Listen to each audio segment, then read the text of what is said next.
Congratulations and welcome back to our channel. We are going to discuss and explore the intersection of science, technology, and society.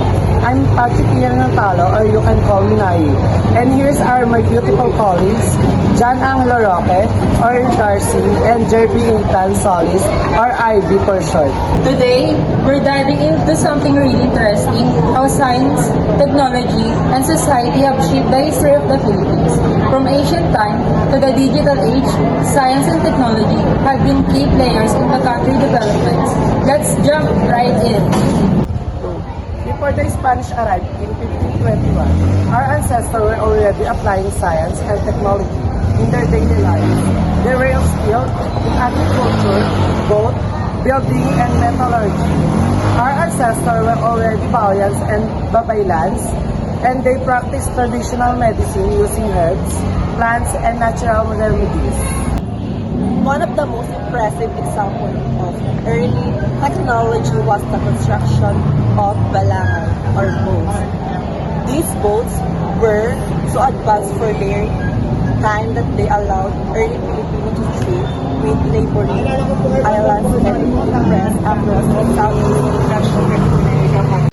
And let's not forget rice cultivation. The famous Banawe rice terraces, often called the 18th wonder of the world, are the testament to early agriculture technology. These terraces we had curved into mountain by Ifugao, Filipino over 2,000 years ago. When the Spanish colonized the Philippines, they brought with them the Western science and technology. During this time, we saw the introduction of new farming techniques, the construction of massive stone churches, and more advanced shipbuilding. Spanish missionaries also played a significant role in education and the spread of scientific knowledge. They established schools and universities like the University of Santo Tomas, which is the oldest existing university in the Asia. One major impact of Spanish colonization was in the field of astronomy.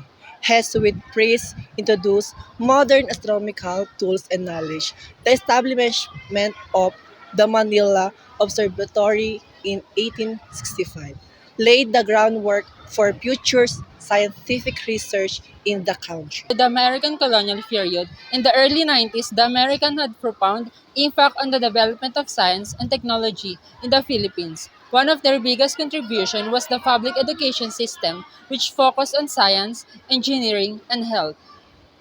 They also helped modernize infrastructure, introducing electricity, railroads, and modern sanitation system. The Bureau of Science, founded in 1901, became the country's primary research institution and significantly advanced scientific research, particularly in agriculture and health. Speaking of health, the American introduced modern medicine and healthcare system which greatly improved public health. The establishment of hospital like the Philippines General Hospital in 1907 marked a new era in medical care. After World War II, the Philippines embarked on a path of nation building and science and technology, played a crucial role in the process. During the 1950s and 60s, the government prioritized the industrialization and we began to see a rise in technological innovation in agriculture, industry, and communications. One key achievement was the establishment of the International Rice Research Institute in 1960. This institution was instrumental in developing new rice varieties that help improve food production not just in the Philippines but across the Asia. Communication technology also advanced rapidly during this time. In 1962, the Philippines became the first Southeast Asian country to launch its own satellite communication system, giving rise to modern telecommunications. Now, let's talk about the digital age. Today, science and technology are integral to every part of Filipino life from education to industry and even entertainment. The Philippines is global hub for the business process outsourcing industry with call centers and tech companies driving economic growth. Not only that, the rise of Filipino startups in fintech, agri-tech, and edtech shows that we're becoming a player in a global innovation. Apps like Gcash and Paymaya are revolutionizing the way of Filipinos handle money, while agricultural technologies are helping our farmers become more efficient. And let's not forget the role of education in driving this innovation. The Philippine government, along with private institutions, is investing heavily in STEM, or science, technology, engineering, and mathematics. Education is to ensure that the next generation of Filipinos is ready to lead in the tech-driven world. As we move forward, the relationship between science, technology, and society will continue to shape the future of the Philippines. With advances in renewable energy, artificial intelligence, and biotechnology, there is no telling what the future holds. While there are challenges, like the need for better infrastructure and more investment in research. The potential for growth and innovation in the Philippines is massive. As we continue to embrace new technologies, it's important that we use them responsibly to improve lives and build a more sustainable future.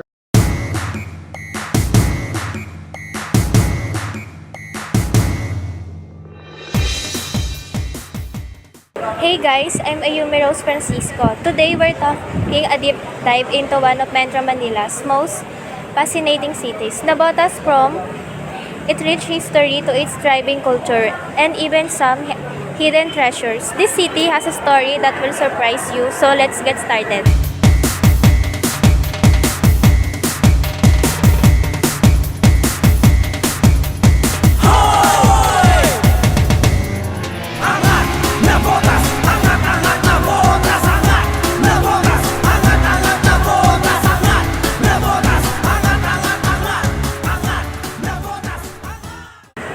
Botas is known as the fishing capital of the Philippines. But did you know its history stretches back over 4 centuries? It was officially established as a town on February 16, 1859. However, its roots go even further, with settlements existing as early as the Spanish colonial period.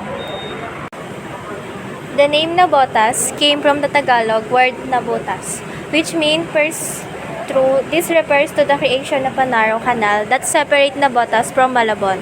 Over the centuries, the city has grown from a small fishing village into the bustling community it is today, but it's never lost its connection to the sea.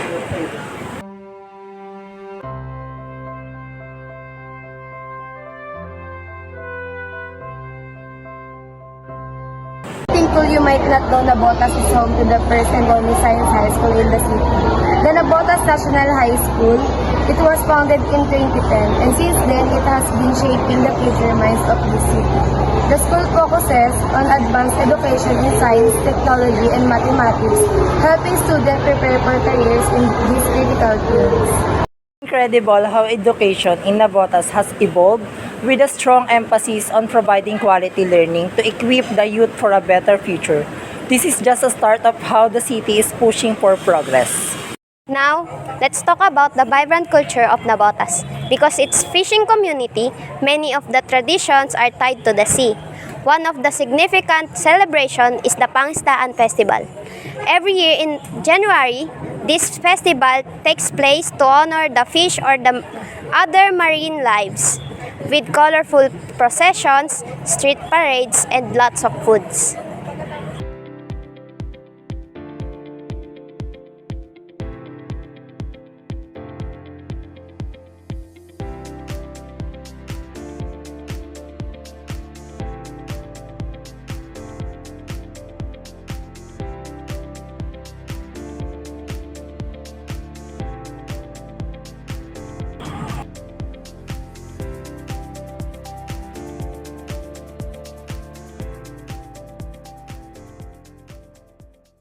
Naboteños are known for their deep religious beliefs, with Catholicism playing a major role in their lives.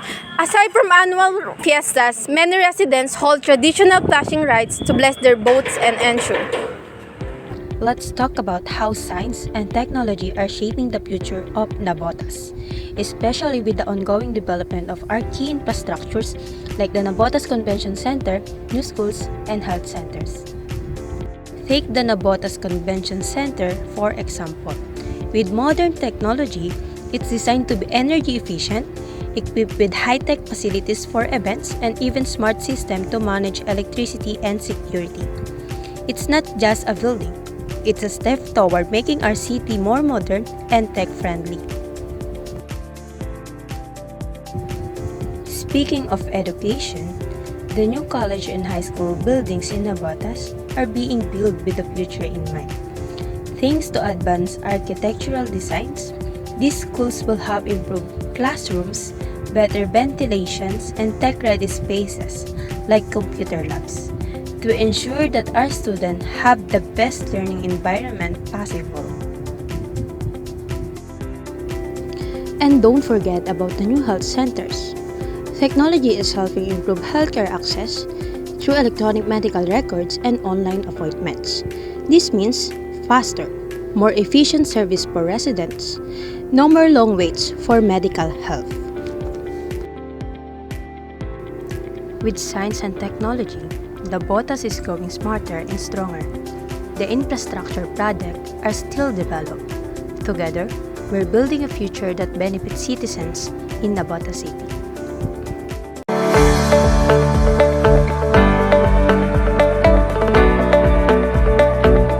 The Philippine government has been actively developing policies to advance science and technology.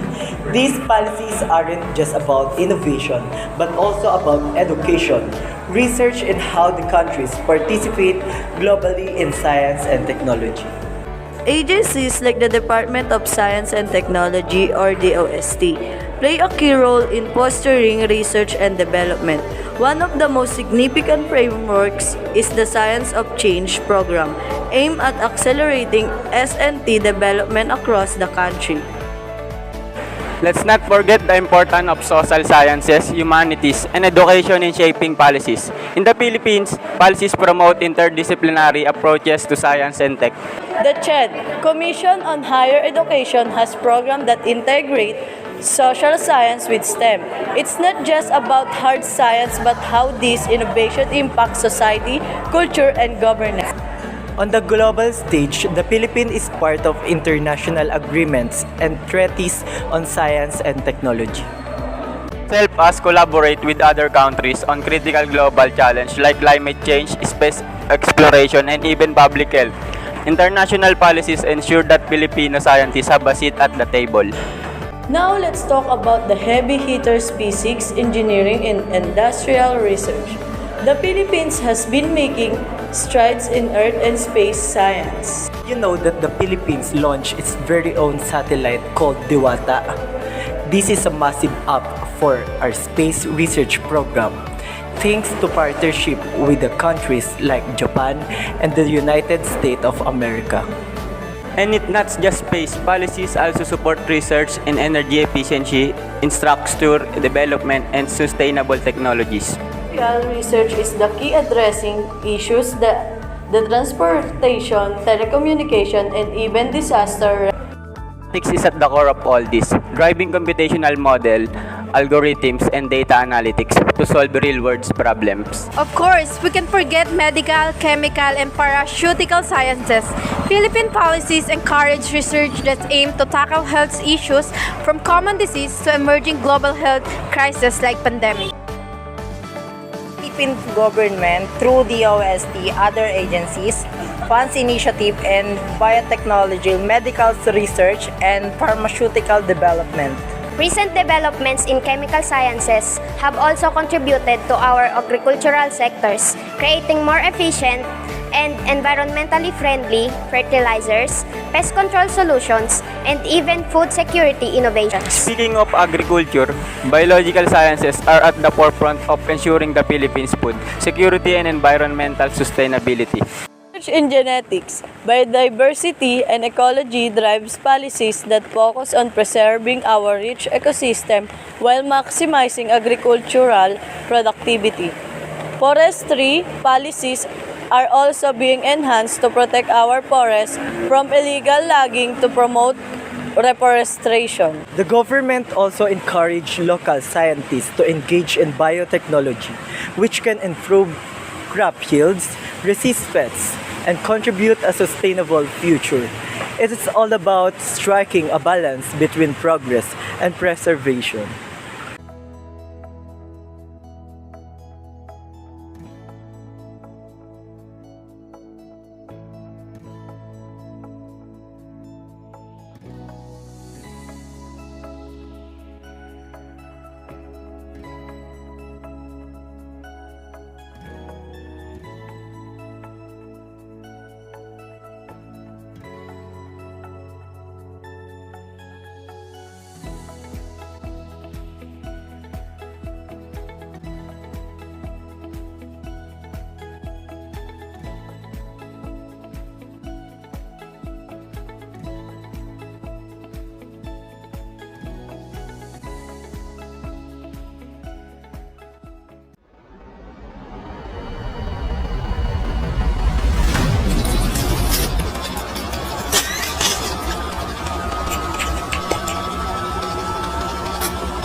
The first Asian woman in Harvard Medical School.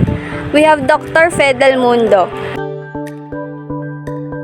This incredible woman was a pioneer in pediatric medicine and the first woman to be admitted to Harvard Medical School. She designed an affordable incubator that could be used even in rural areas. Her work has saved countless lives. Have you ever heard of someone who helped nearly eradicate leprosy in the Philippines? That's Dr. Jose Rodriguez.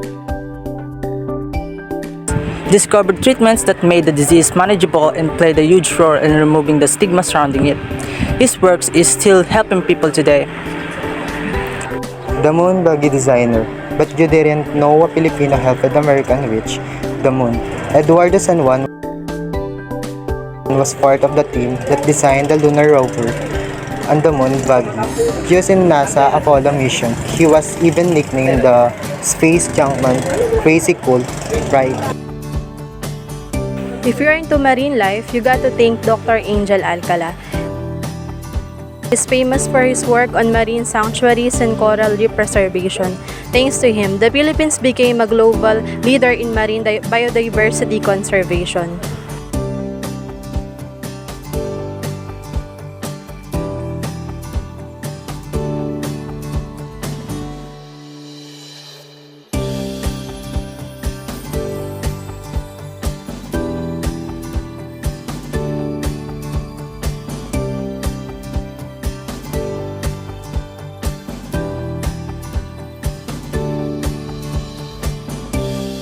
This one's for all the renewable energy fans out there.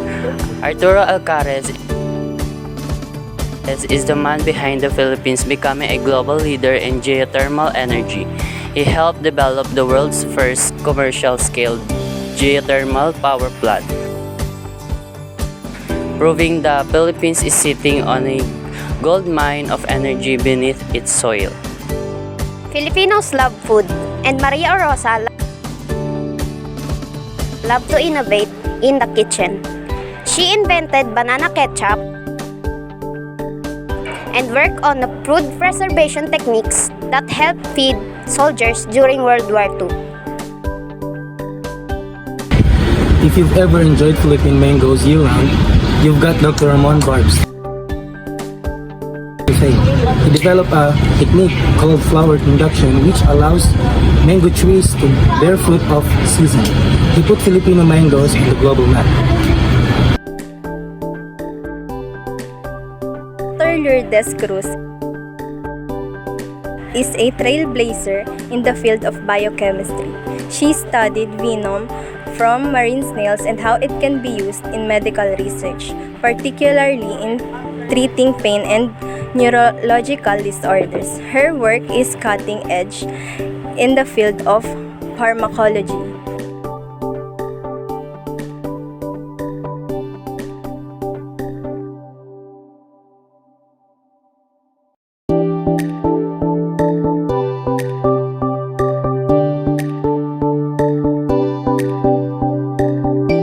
Last but definitely not least, we have Dr. Valdemiro Oliveira, whose work with conotoxins, a venom from cone snails, has led to breakthroughs in neuroscience and pain management. His research is helping shape the future of medicine.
From the Amazon rainforest to the Australian outback, indigenous science is rooted in a deep understanding of the natural world. It's based on knowledge passed down through generations, knowledge that has been crucial for survival and thriving in diverse environments. Take the forest like this. For example, indigenous people and have always, that ecosystem as connected, they practice stable and land management long before they become economy. Popular is modern science, controlling burns is instant have been used by the indigenous communities to clear underbrush and prevent wildfire.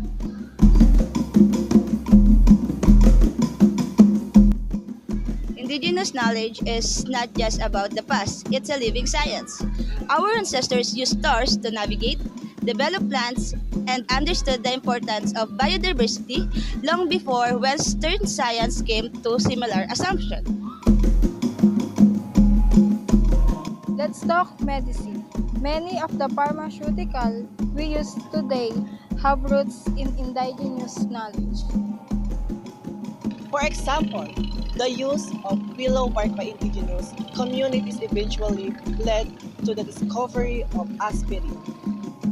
Indigenous healers understand how to use plants, minerals, and natural elements to treat ailments, and they do so with respect for the balance of nature. Now, let's look up the night sky. Indigenous astronomy is in another area where science and culture meet. Many indigenous communities have their own consultations, star stories, and calendars based on the star movements. These observations were used to navigation, agriculture, and understanding seasons. So, why is indigenous science so important today?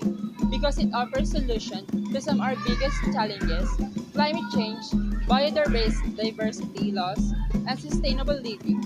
Indigenous knowledge respect nature cycles and promote harmony with the earth. It's time for us to learn from these ancient sciences and incorporate them into our modern world.